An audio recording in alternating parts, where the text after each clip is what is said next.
supposedly starting we're all it. set Yep. on YouTube. Yep. All right. So the time is 6:02 p.m. and I call to order the May 12th, 2021 meeting of the Cuyahoga Falls Board of Zoning Appeals. This is Deborah Monaco. I'm chair of the board. The rest of the board and I consist of volunteers from the community who've been nominated by the mayor and have been approved by city council to serve. Per COVID-19 meeting regulation modifications, we are conducting this meeting via Zoom. It's being broadcast via YouTube Live, and the public has been advised of their ability to participate accordingly. It does look like almost everybody is muted. Okay. As you are called upon to participate, if you will unmute yourself at that time. If you are just briefly voting, casting a vote, whatnot, just hold your space bar temporarily. And it's really important that we only have one person speaking at a time so that we can create a good record. So along those same lines, if you have anything in the background that could potentially make noise, if you go ahead and mute that as well. So in terms of roll call, Ed Caruso. Present. Robert Goldstein. Present. Cindy Kane. Present. Amanda Kephart. Present. Ben Levinger. Present. And Tom Shaheen. Present. Very good. It would look like on behalf of the city then, in terms of representatives that are participating, we have Adam Paul, acting planning director, and Lori Jones, administrative specialist. So that those who are new to the process understand, what we're going to do is have the secretary read the file into the record. The city will then review the staff report. The applicant and any representative will be invited to speak. Anything that the public needs to address will happen after that. The board will deliberate and vote. And then we have one other matter on our agenda, and that's the meeting minutes from the prior meeting. So we will now turn to Ms. Kephart, our new secretary. If you'll please read the items on tonight's agenda into the record. Okay, give me just one moment. Pull it up here.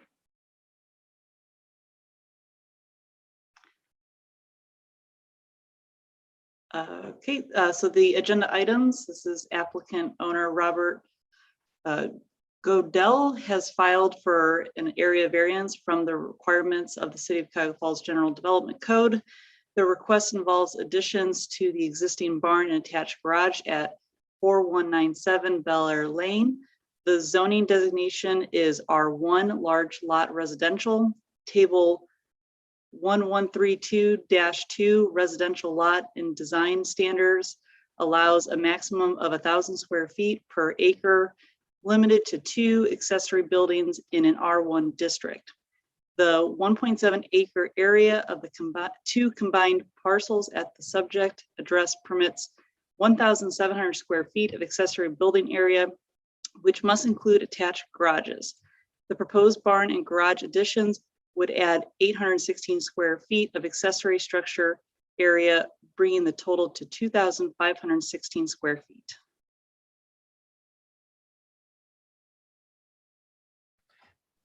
Do any members of the board have a conflict with this item? If so, if you will unmute yourself and speak up, please. Okay, hearing none, we will turn our attention to Mr. Paul for his presentation on behalf of the city. Okay, good evening, everyone. Thank you for joining us. My name is Adam Paul. I'm in the Planning Division with the Community Development Department with the city. I'm going to go ahead and share my screen now so that we can hopefully all follow along with our report and the plan here. Let's get that stuff out of here. Okay. So as noted, in the agenda, this is the only item of new business, and it's taking place at 4197 Bel Air Lane, which is addressed to Peninsula there, you see, but obviously it's in the city of Cuyahoga Falls. If you're not familiar with the general area, it's off Quick Road, just past where Woodridge schools are located. The applicant owner, Mr. Robert Cogdill, has filed for an area variance from the requirements of the code. And the first point of clarification we'll make regards the agenda and the amount of square footage we conveyed. After going on a site visit and visiting with the owner and reviewing the 2 property cards associated with his property, we determined he's actually got more area than what was there. I think sometimes on property cards and maybe even the actual property lines with old township parcels, it goes out beyond where your property is to a part in the right of way in the road.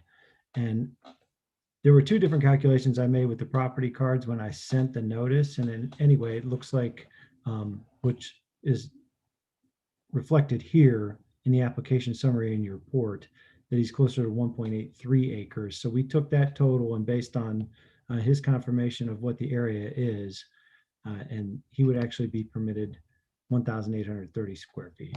So it's a lesser variance than what was shown on the agenda. And so having said that, I'm going to move through the report here. Most of this is standard information and it deals with the table here, 1132-2, which that's what establishes area setbacks, lot coverages, building coverages, et cetera. And then we've got some other sections of code here referring to where we're talking about. All of the immediate area uses are zoned single family residences, R1 large lot residential. Excuse me, I gotta move our heads here so I can keep reading.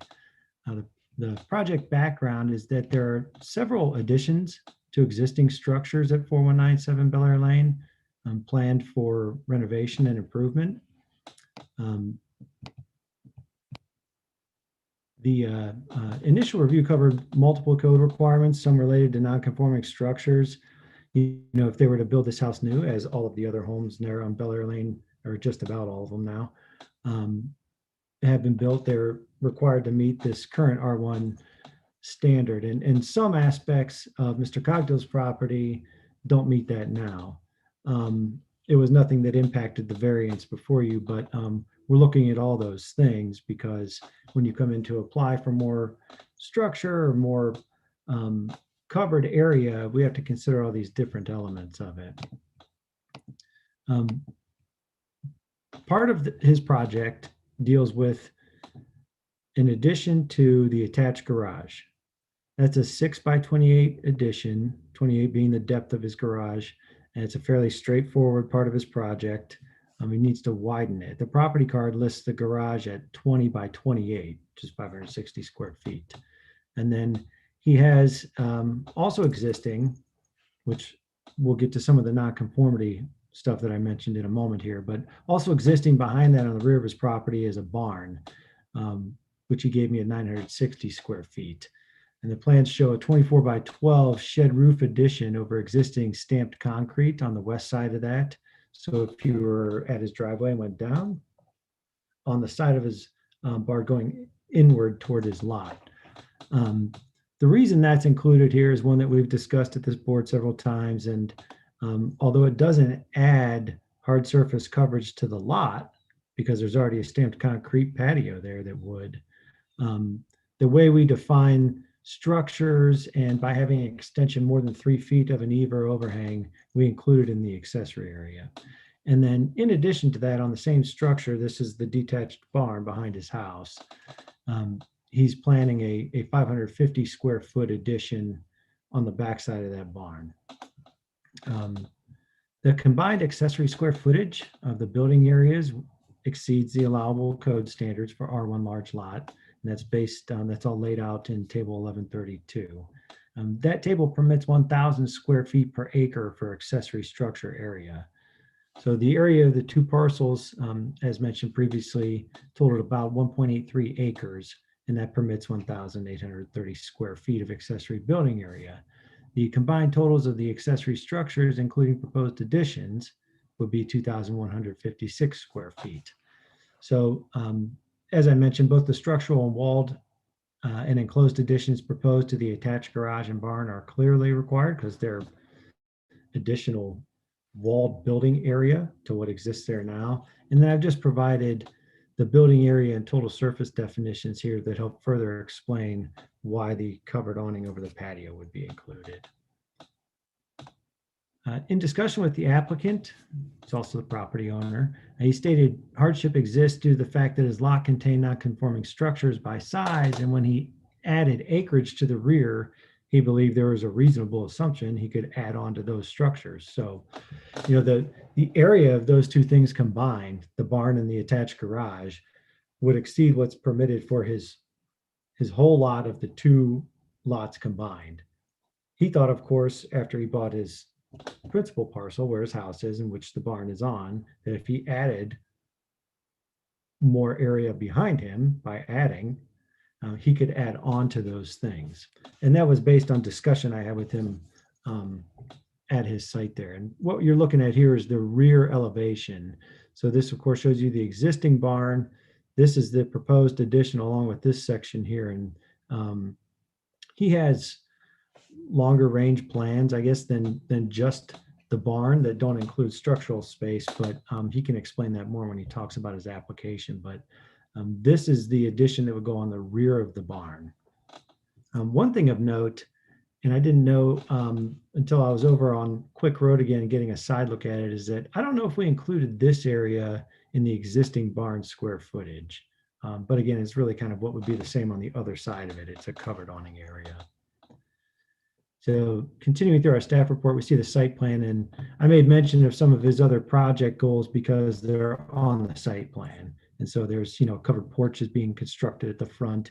He's got a deck going on here on the rear of his house. He's putting a bump out on the side of his house to expand with the master bedroom and basement, I think is what's over there. And then this shows you the existing barn here in this rectangular area.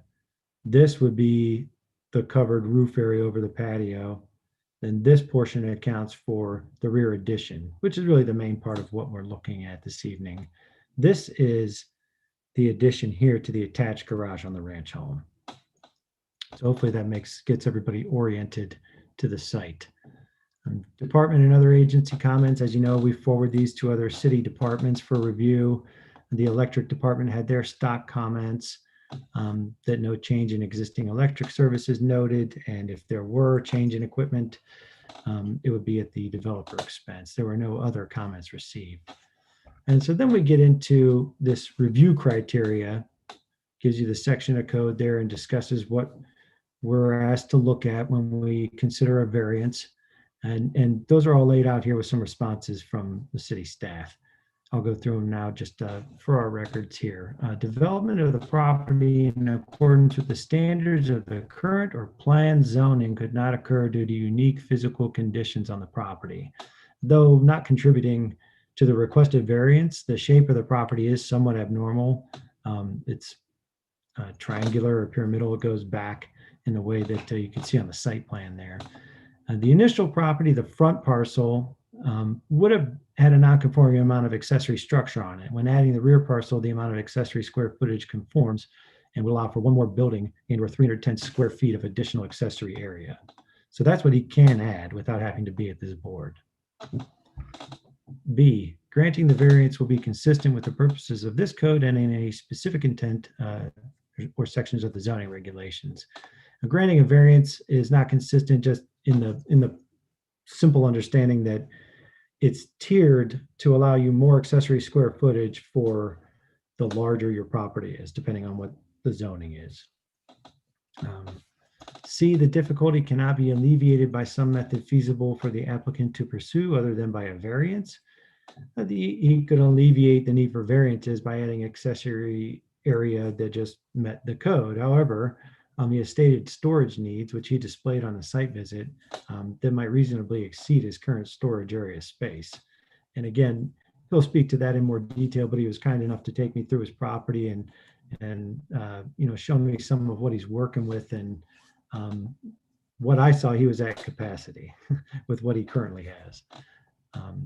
So on to our review criteria D, the plight of the owner is due to unique circumstances of the property and not to general conditions in the neighborhood.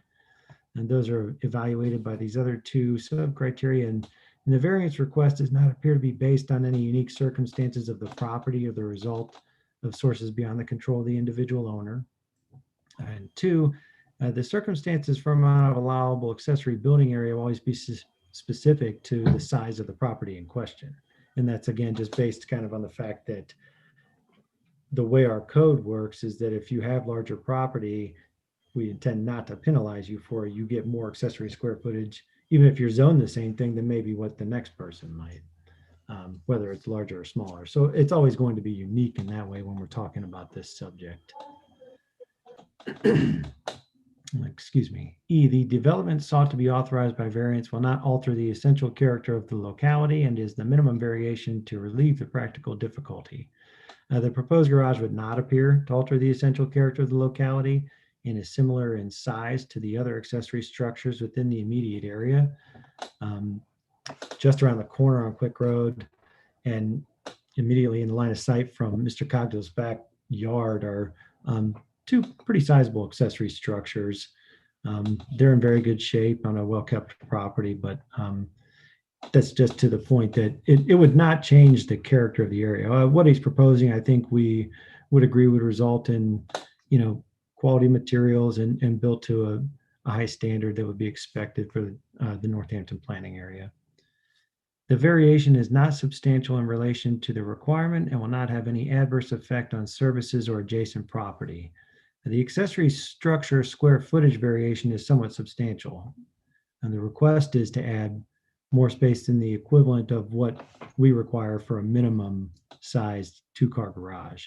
So that's just to say, if you came in and applied for a garage, we'd say you have to have at least 400 square feet so that you can park 2 cars in it side by side. And that's just for context. If granted, the variance would permit 2,156 square feet of accessory square footage based on our code definitions as explained, and that exceeds the allowable amount for a large lot. So whether in view of the manner in which the difficulty arose and considering all of the above factors, the interests of justice will be served by allowing a variance. Given recent approvals of a similar nature and the ability to store personal possessions in an enclosed structure, and recent board discussion regarding inclusion of attached garage areas in the maximum square footage, the interests of justice would be served in allowing a variance. Mitigating factors, when we look at this, we try to give consideration to, what else could you do to not have to get there. And again, I think that's just add enough accessory square footage to where you're right at the ceiling and you don't exceed the code. So staff conclusions are that we found no evidence of topographical or other physical condition or any, specific circumstance unique to this particular property and that necessitates the granting of variances for increasing accessory square footage. So we cannot recommend approval of the total that's been requested. But here I'm summarizing again that meeting on site with the applicant did reveal the actual opening of the attached garage to be closer to 15 feet in width. Although the building footprint from the property card and what we looked at right there will tell you 20, the opening of it was only 15 feet wide. And so adding the attached garage does not require a variance, as the 168 square foot addition would not exceed the total he'd be permitted at 1,830 square feet. So I saw no issue with that. And with respect to the proposed roof patio, the roof would not add additional area to the lot, as the hard surface patio is already incorporated into that total. So for this reason, the roof could also reasonably add it. I see no issue that would present in putting that over the patio. And that would grant a 146 square foot variance, which is not at all a substantial amount, particularly based on the size of the property at over 1.8 acres.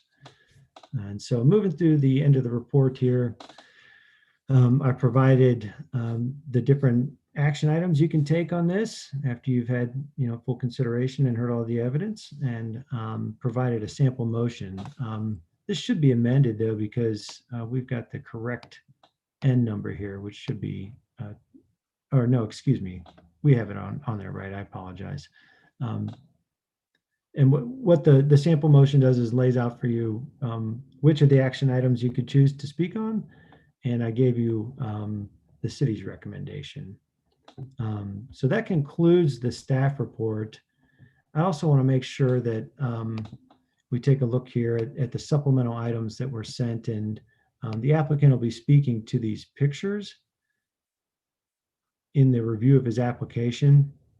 But we also wanted to share comments we had from neighbors and other property owners that received notification for the variance request, which is a standard procedure for the city. And I'll just make sure in the event that everybody didn't have a chance to read them in full, that we received one letter here that spoke in opposition to the request out of concern that there would be construction activity and business activity on the site there.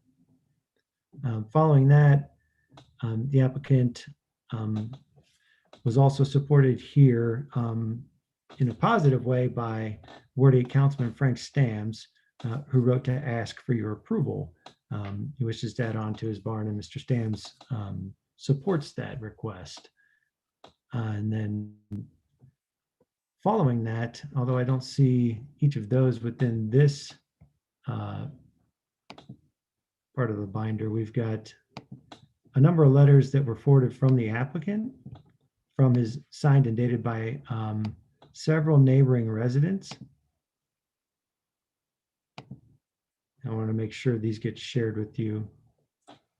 This is an appraisal of the property he had done, and that speaks to part of his addition goals and how he thinks it will favor the area and his property.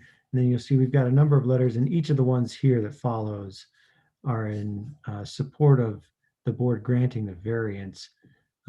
Each of them speak, it's, sometimes it's not uncommon to get ones in which people say, I have no problem with that. But a lot of these people are saying, really, we want to see it.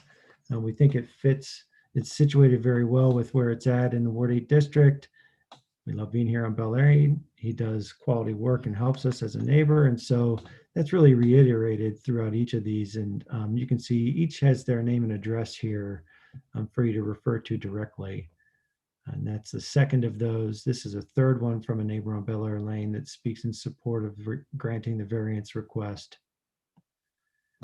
Fourth letter here, these are their direct neighbors to the west,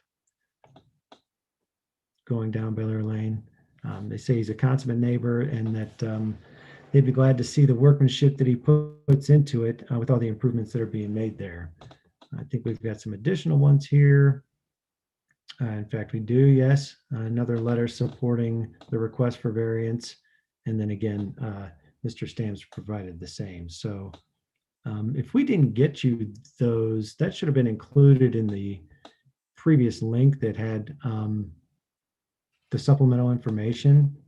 But I can leave those up here for our review if you want to go back to any one in particular. I think that there were a total of, let's see, he's got his appraisal and then 1, 2, 3, 4, 5. 5 of the neighbors are requesting approval because they'd like to see the work he does and believe that it's appropriate for their immediate area. And then the additional request of support from Councilman Stams. So let me get back to our report here. I can stop sharing now. I'll be glad to go back to that to help answer any questions you might have and provide any clarification if you need it from the report. Thank you, Mr. Paul. So based on our traditional way of operating, I randomly selected members of the board to ask questions of Mr. Paul, and that'll be the same order we use for the remainder of the evening. First up is Ms. Kane. Thank you, Deb. I have no questions. I'm next on the list, and I think what I'm trying to understand from the staff report is that there really aren't any objections to the overhang, the little bit off of the garage. The real issue is the barn expansion. Is that right? That's the most substantial area of the variance, I guess, if you could put it into one thing. Yeah, that's the largest area he's wishing to expand. And so what he has, he could put a little bit more on, but that would be the most that put him over. So I'm thinking back to our prior meeting with a proposed studio kind of addition on the edge of a park. I remember discussing what would the view look like from the street, and just kind of trying to draw a parallel to our most recent situation. I'm wondering, in terms of the placement of the barn in the expansion on the two sides, how much of that is visible from from Bel Air Lane? Okay, I think the elevated portion of what he wants to put on the back would probably be the most visible from the front at Bel Air Lane. You'll see, and Scott McMillan is in the meeting room here. They're the neighbors immediately next to Mr. Cogdill, and I think they wrote in their letter, and I had a discussion with him. He contacted our office to express his support for the project, that they think it would actually provide a little more privacy and be a pleasant view if he were to put the expansion on. I took a look. I didn't provide a picture of it because it didn't turn out great, but after coming back out onto Quick Road and coming down onto the side, and there was simply neatly stacked firewood on that side. If he were to bump it out further from the back, I don't think you're going to have any negative impact from additional massing of the structure there, because it's fairly open at that part and the lot goes so deep that with the barn already being there, I don't think you're going to have a big negative aesthetic impact from more of the space. Thank you. That's all I had. Mr. Goldstein? I have no questions. Thank you. Mr. Caruso? Just a confirmation of the numbers again. So it's always a numbers project when we do these. But if I'm doing the math right, we're looking at 326 additional square feet that we're really talking about. Right, because he had room to add some, yes. So allowable is 1830 and correct. the total ask is 2156. Correct. Okay.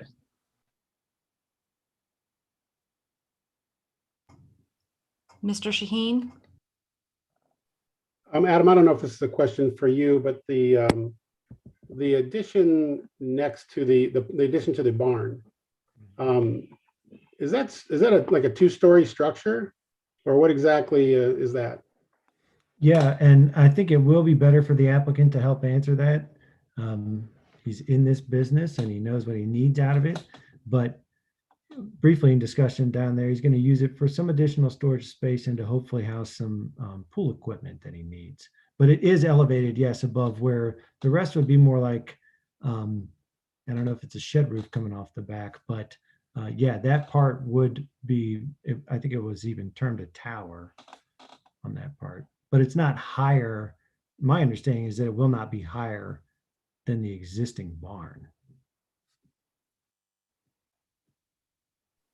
Okay, I'll ask the applicant questions later on. Ms. Kephart? I have no additional questions. Mr. Levenger? No question. All right, well then what happens next procedurally is that we'll hear from the applicant or any representative of his. Mr. Is it Cogdale? Would you like to speak?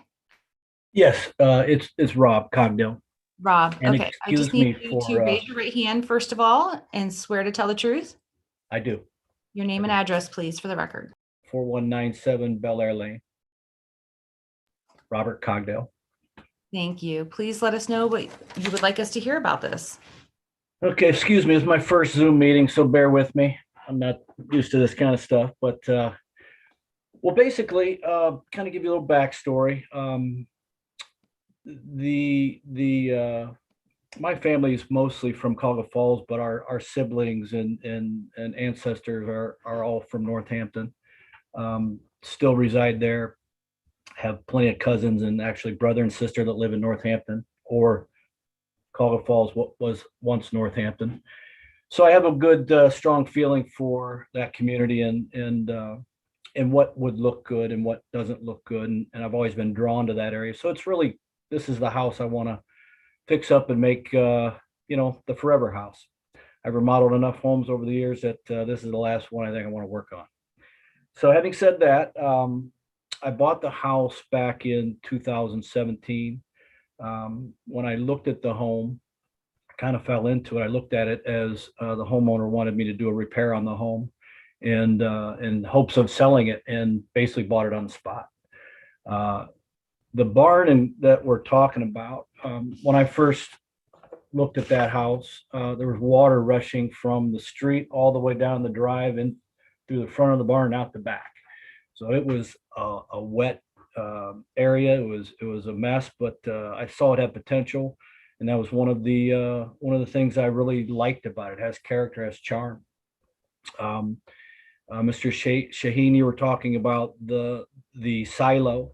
It is 2 stories. However, it's open 2 stories, so it's more like a lantern to allow light to come in from the second floor through, and it also provides a backdrop for when you have a 2 shed roofs coming together, it without them dying into or abutting another surface. It forms what's called a hip valley that's unsightly when they're kind of a low pitch. So having this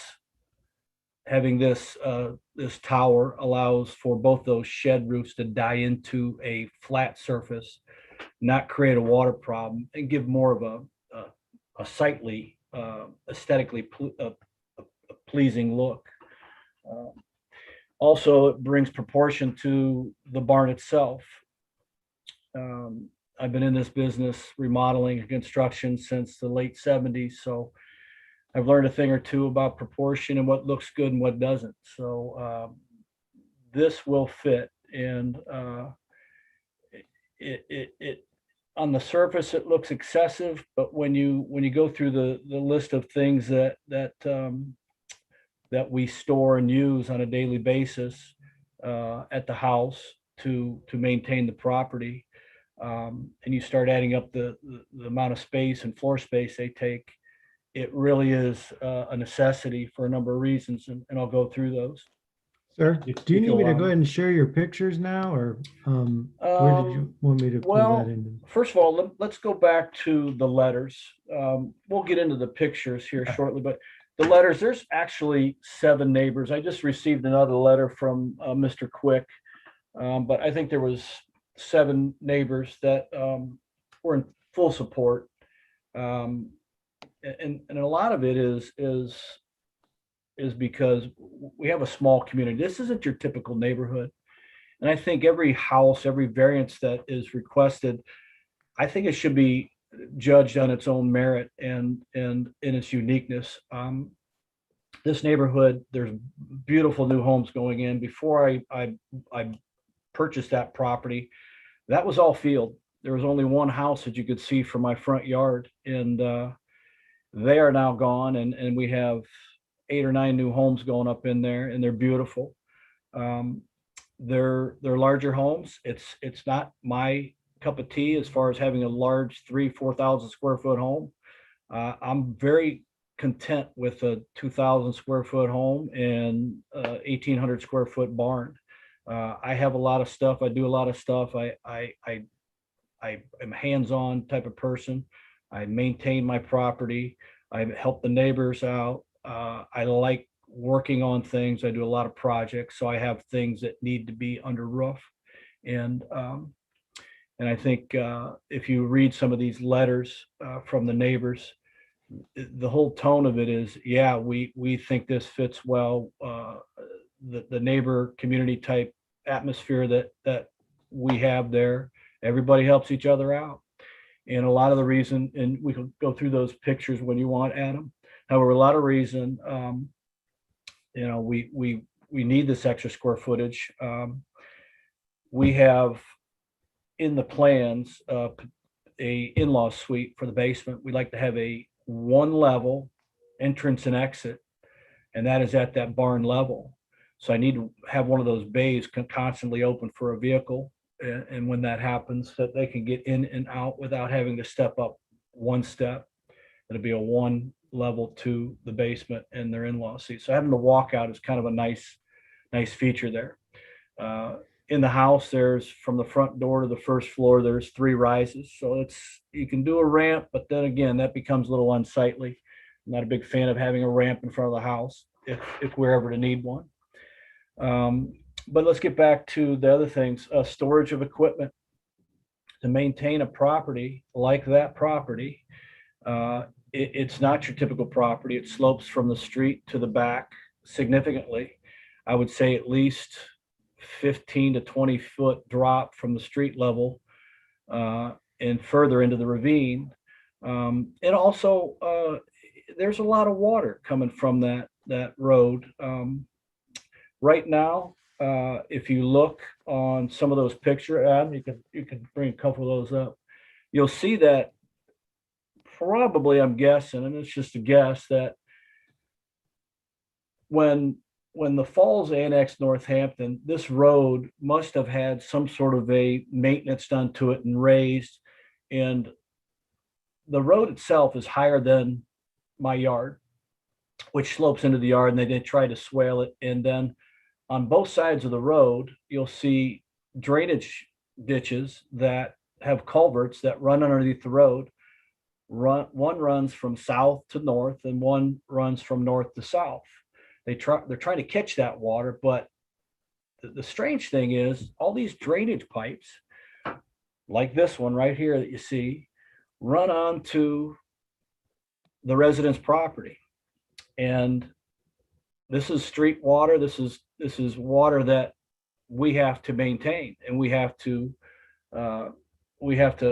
deal with. And I don't mind helping my neighbors. I don't mind doing it at all. But if you know the land and you know the area, we're on the edge of the valley. We are right there. We're the last stop, the last road before you hit that valley going down into Akron Peninsula Road. So we got a lot of water rushing through there, and we deal with it. And I don't know. I don't think I've ever seen anybody maintain these ditches or these trenches. They're in bad shape. They're deteriorating, and we take care of them. We get the water to flow, and we deal with it. And that was one of the things that when I bought the property, I would see that water rushing right through the front of that barn and right out the back, and it took a toll on it over the time. And I've since then have contained that water and gotten it into a manageable.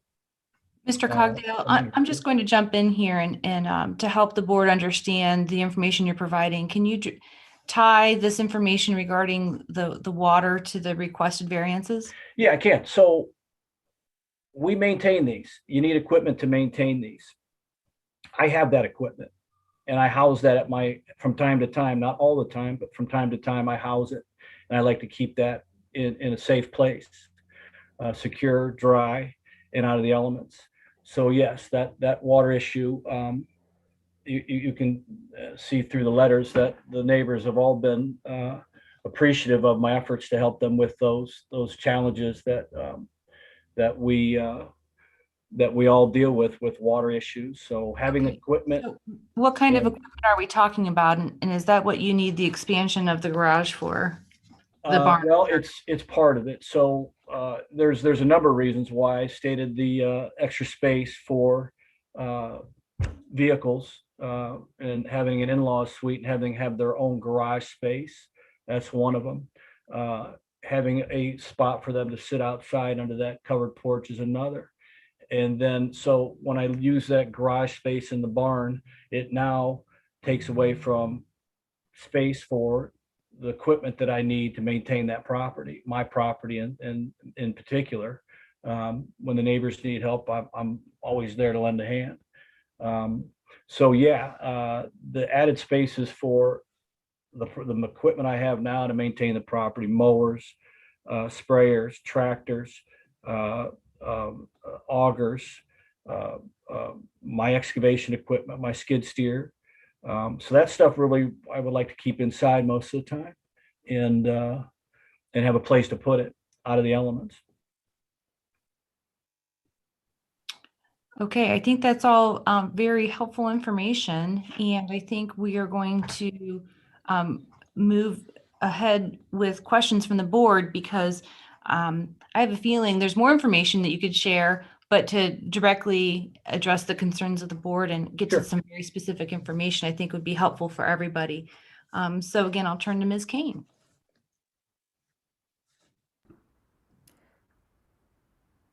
I guess my question is, with respect to the one neighbor who seems to be against the project based on this being Mr. Cogdell running a business out of his home. I don't know that that's our purview to make this decision having anything to do with that. Am I correct in thinking that, Adam?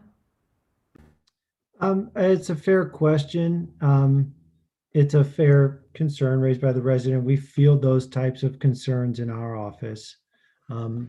I can understand, given, as I said, there are a number of other residential additions and activities that would be worked on that wouldn't require a variance or notification to anybody per se. Okay, I can tell you from the site visit that I made there that, as I mentioned, he was kind enough to show me some of his personal possessions and what he's got in the barn and garage area, and it was at capacity, and none of it was construction related equipment, aside from like a trailer or tractor that you would use for mowing, and I think a gator to get around the property, as he mentioned. So none of the things that were in the barn were associated with his business. I can tell you, they have a shop. I'm in receipt of other applications that they submit in doing projects for other work they get in the city. So, I don't harbor a lot of concern over that. I can understand it. When I was there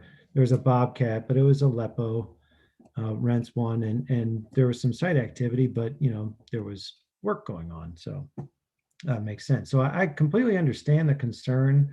I hope I'm addressing your question.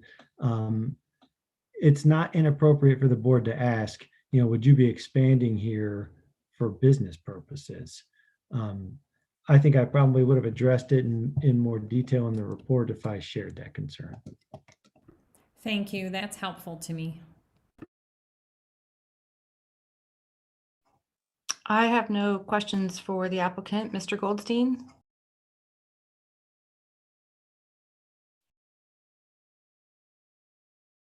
I have no further questions either. Thank you. Mr. Caruso? No questions. Mr. Shaheen? I don't think I have any other further questions. Ms. Kephart? This may seem kind of, I don't know, not necessarily a silly question, but just for clarification, the applicant doesn't feel like he can house what he needs to house within the code. Otherwise, we wouldn't be having this meeting. I'm assuming that the conversation's been had, and the applicant feels there's a need to have this extra space that makes it more practical, or if there can be any additional sharing on why we need this extra space beyond the, to have a variance, I would appreciate that. Well, yeah, as Adam stated earlier, it's almost impossible to get two cars inside the existing attached garage, and that's why I'm requesting additional square footage on the attached garage. The door is only 15 feet. You can get one car in, but you can't squeeze a second car in. Only adding 6 feet on there, that's a minimal amount.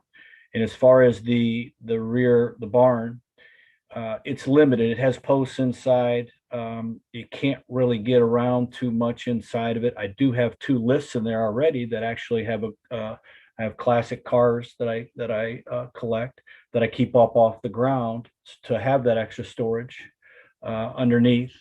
So yeah, I'm in desperate need, and it, as Adam said earlier, it's at capacity now, and I do have a 40 by 60 warehouse that I house my construction company with an office building, 30 by 20 office building as well. So I do have areas that I have a lot of my personal stuff that's stored other places. This will not be to run a business out of. When I work at home, it's for therapy. It's not for money.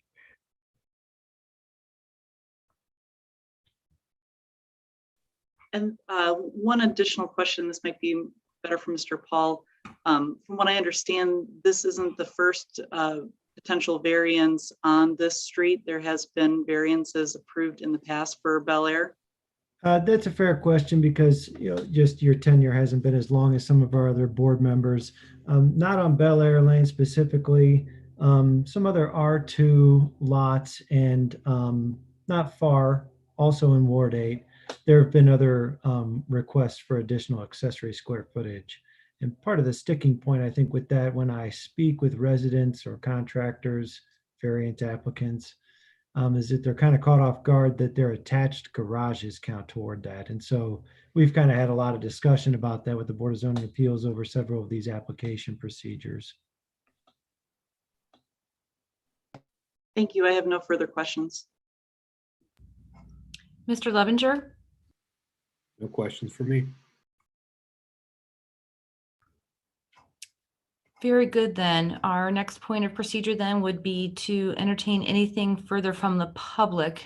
We have covered already what was submitted in advance of the meeting, but I'm not able to see, maybe Mr. Paul, there we go. It does appear to be other members of the public though participating in the Zoom call. And if that turns out to be the case, if one at a time, you would please unmute yourself, identify your name, and then I will take it from there.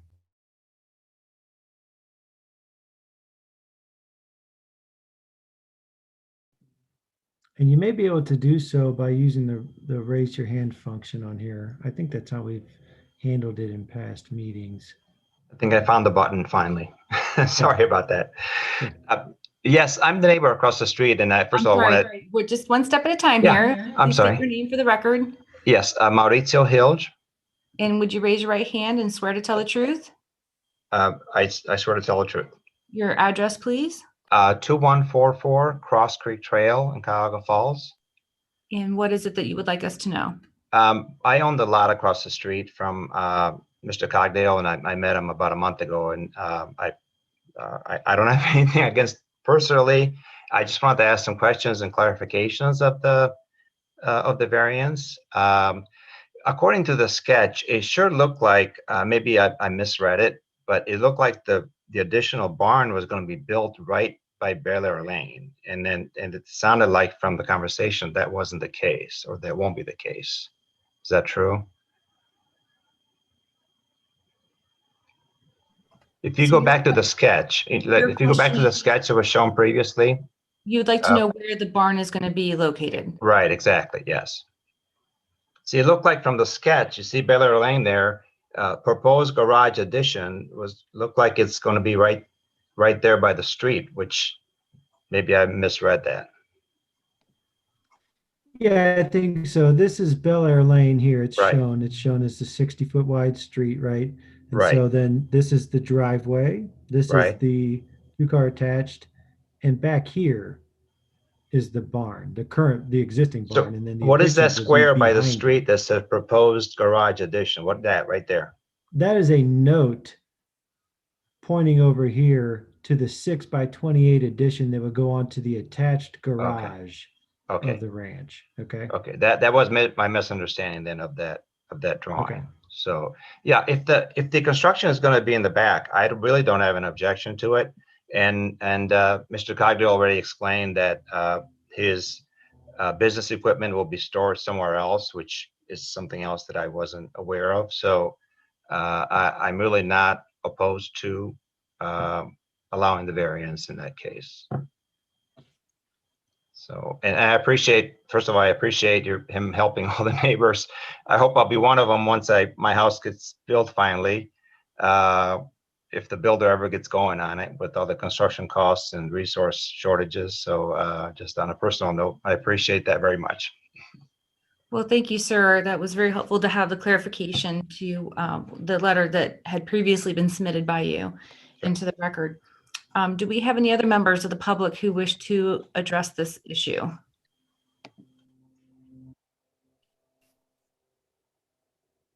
Okay, Mr. McMillan, your name, please, for the record.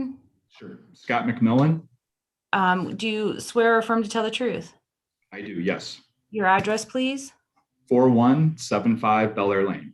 And what would you like for us to know? Sure. I just wanted to say thank you very much to the board to allow us to submit a letter of our blessing for Mr. Cogdale's project. As a neighbor right on his western property line, him sharing his vision with us, his plans with us, really seems to speak to the character and the history of the old Northampton area. It's sort of sad, unfortunately, all these big, beautiful homes have come up out here. And he said, hey, I promise, man, I'm trying to clean this thing up. It's going to look good. We're going to get this looking right. And I was like, Rob, you are one of the sweetest, most generous men I've ever met. Do not worry about it. I could care less. You just come over and have a beer with me when the time is right. So yes, in all honesty, he's working very hard and his plans are gorgeous. And I think it'd be a blessing to all of our property values and just to the neighborhood. And just for a couple extra 100 square feet, even if I could give him some of mine, I'd be glad to do it. Whatever would help this man out. Thank you, sir. Thank you all. Appreciate it. Mr. Malin, are you next? Yep, sure. Thank you. Your name, please. Sure. Jack Malin. And if you raise your right hand, do you swear or affirm to tell the truth? I do. Thank you. And your address? 4145 Bel Air Lane. And what would you like for us to know? We sit farther back off the roadway, about 400 feet, 500 feet off the road. And if you look out our windows, we see Rob's barn, his backyard and everything like that. And if you've ever had the opportunity, it truly, Kim and I sit here and look at it and we go, we wish we had that on our property. And his improvements, I wish we could do. It's a beautiful structure. It's rustic and it's a great visual for the property. And I can just tell you that Rob is one heck of a neighbor. And we fully support his efforts to modernize and to complete his barn and addition on his home. That's it. Thank you, sir. Yes. Have any other members of the public wishing to speak on this matter?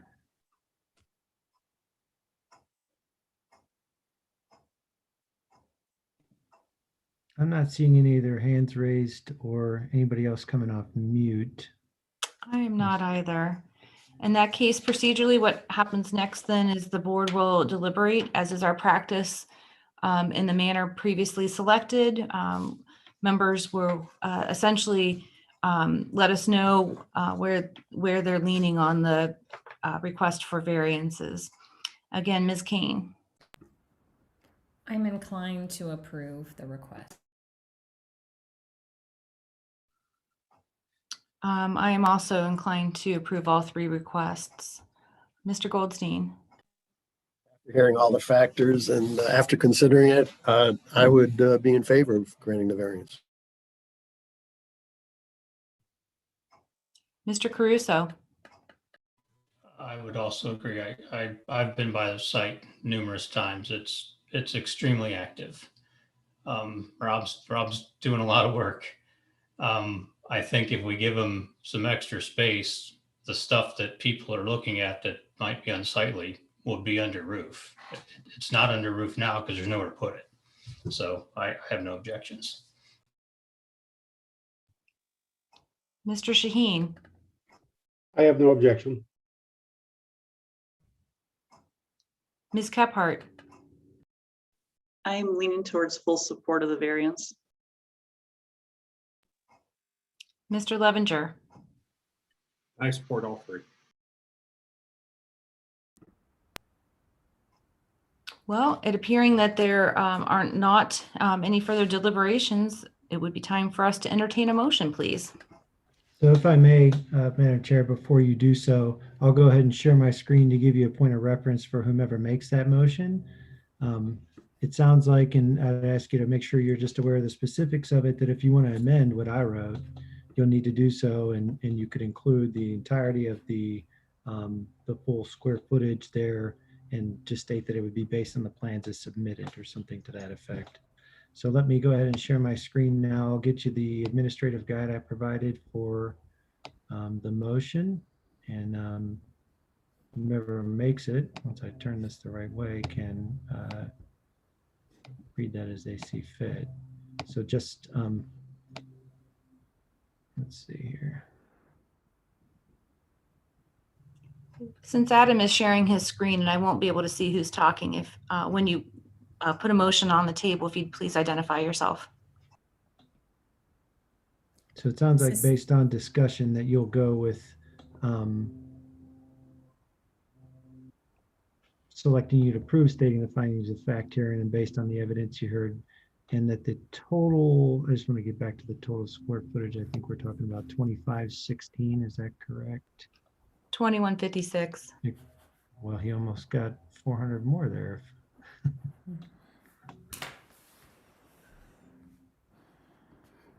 2156 is correct. Let me. Okay. Deb, I can make that motion, please. This is Cindy Kane. Okay, very good. Please proceed.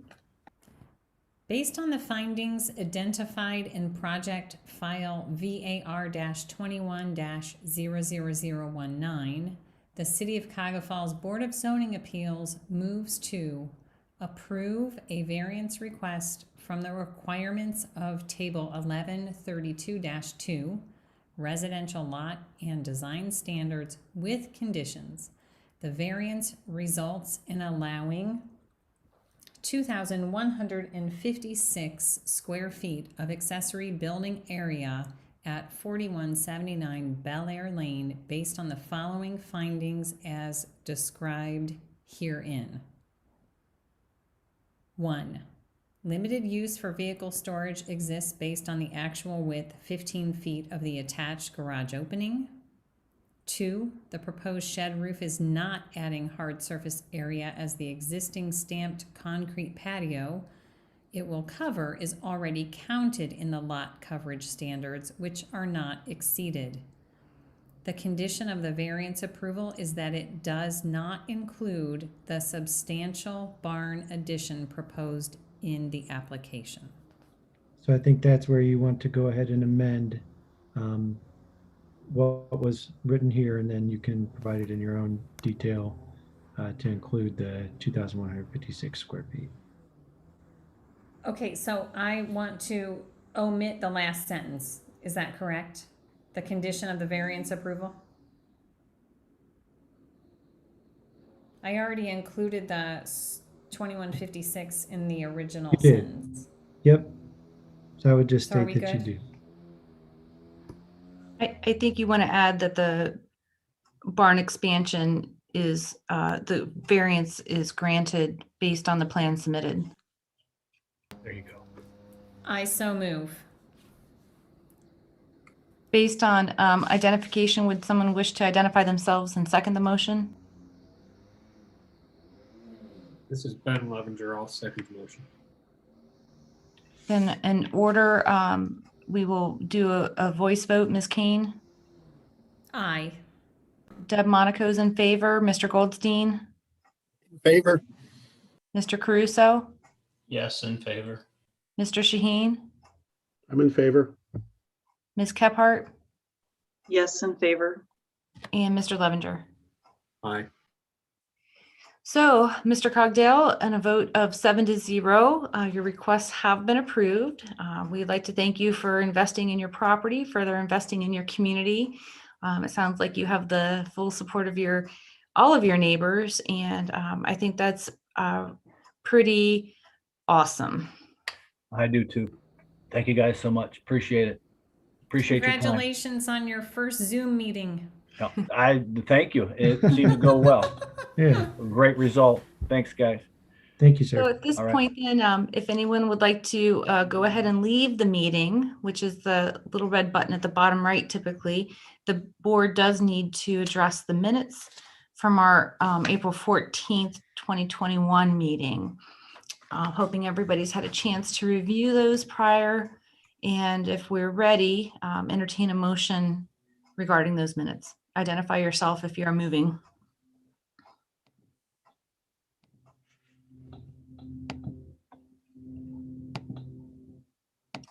Okay, I'll make a motion to approve the April 14th, 2021 minutes as submitted. I'll second it. That was Mr. Shaheen. By a raise of hands, because visually I can see everybody. That's everybody. So at this point then, unless there's anything else to be discussed, we would be entertaining a motion to adjourn. So moved. Second that one also. Very Hey, good. Adam Paul, I just like to say that I think you're doing a nice job. Thank you, Cindy. I appreciate that. Thank you very much. That motion. We have a lot of work coming through the office, and that's nice to hear. So thank you. You know, Lori's been very supportive. Diana's been working to help get me sorted where needed, and there's no slowdown, which is a very good thing. It's good for the city, and it's a good problem for everybody who's working, who can get work, to have. But I appreciate that. I think you guys do a nice job, and I'm very appreciative of the fact that you're here in attendance regularly, and that you guys have thoughtful contributions to these files. So thank you. You bet. So speaking of the work we are doing, we do have another meeting in 2 weeks. I've advised Lori. I wasn't really paying attention, and I got tickets to something many moons ago for 7:30. Need to leave my house at 7. If it looks like that's going to be a complicated issue, probably I just won't participate because I don't know how you kind of start and then not vote. So I just wanted to put that on the radar. Okay. Yeah. We'll take that all into consideration. Once we get an agenda firmed up and get everything out, we'll, let you chew on that and let us know if you've got availability or not. It's understood sometimes that it can't happen. So. Great. Well, thanks everybody. Enjoy the sunshine that remains. Great. Here. Thanks a lot. Have a good evening. You guys too. Thanks, everybody. Bye-bye.